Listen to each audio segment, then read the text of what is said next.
Good morning to everyone, আমি Ishu. Welcome to my channel. আজ সকালে উঠতে উঠতে প্রায় 8টা বেজে গেছে।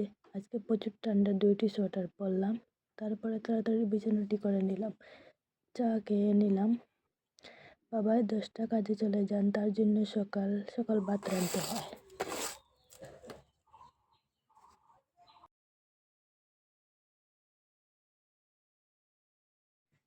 ভাতের সঙ্গে একটি তরকারি, এর জন্য টমেটো চাটনি বানাচ্ছি, উনানে বানাবো।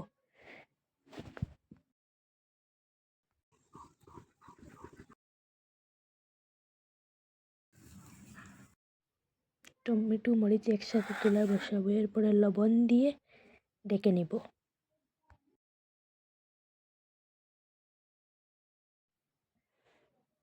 প্রায় 5 মিনিট পরে হয়ে গেছে।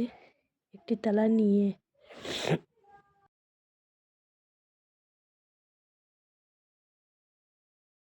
বাবা স্নান করে চলে এসেছেন, ভাত দিয়ে দিলাম। ভাত দিয়ে বাইরে এসে দেখলাম আমার বিড়াল বাচ্চাটা রোদে বসেছে।